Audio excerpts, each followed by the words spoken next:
In this video, we're going to show you how to create a backup schedule that uses 5 different destinations and runs 5 days a week. On the left side, we go to Scripts and we click on Add, and we're going to give our script a name of 5-day rotation. You can call your backup script anything you'd like. We're going to select Backup as the script type and then click Add. We then go to Sources, and we have to tell Retrospect what disks we'd like to back up. We can go to Smart Tags if we'd like, and we can select all clients, all local disks, or all network shares such as a NAS device. In this case, we're going to select the internal hard drive, and then we're going to go over to Media Sets, where you specify the destination for the backup script. I previously created 5 destinations for the sake of time. Now you can create your own destinations just by going to Media Sets and then clicking the plus button and then giving your media set a name and clicking Add. That will automatically create a new media set for the list. We then can return to Scripts, and then we need to check the ones we'd like to use. We go to Rules, and under Rules we can specify the types of files we'd like to back up. In this case, we're going to do all files except cache files. And we go to Schedule, and then we go to Plus. And under the Schedule, we can configure Retrospect to run and use specific media sets on specific days of the week. In this case, it defaulted to Wednesday, so we just uncheck Monday, Tuesday, Thursday, Friday, and it will then use this Wednesday media set every week on Wednesday. Our backup action is no media action. That's also what we used to call a normal media action or a normal script.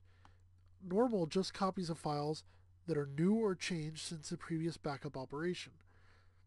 We can also skip to a new member, which will ask for a new disk, even if the previous disk is not full. We can start a new media set if we'd like to take our old media off-site, or we can do a recycle, which erases your previous backup and starts all over again. We're going to use the no media action because we just want Retrospect to copy the files that are new or changed since the previous backups. We've already got Wednesday set to go at 10 p.m. We're going to go ahead and click on the plus, and we're going to add Monday. And we uncheck all the other days of the week.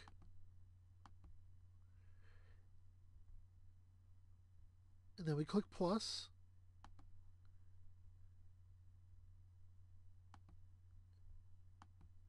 And we're going to go ahead and we're going to select Tuesday. Uncheck all the other days of the week. Then we click plus again.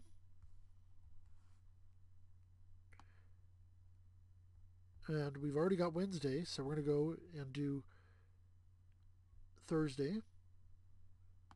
Uncheck every day except for Thursday. And then we're going to go to plus, and we'll go ahead and specify Friday. Now we've got a backup schedule that runs to 5 different destinations, 1 for each day of the week, doing a no media action, so it just copies the files that are new or changed since the previous operation. Okay, we can go to Options, and we can turn on data compression in software in order to make sure that we get the maximum capacity out of our backup media. If we want to run the backup script right now, we can just click on Run. Otherwise, if we go to Activities, the activities will show us all of our backup schedules going forward. So we have one for today, tomorrow, and then one for every day of the week. And we can see that it changes to Monday, Tuesday, Wednesday, Thursday, Friday, and so on.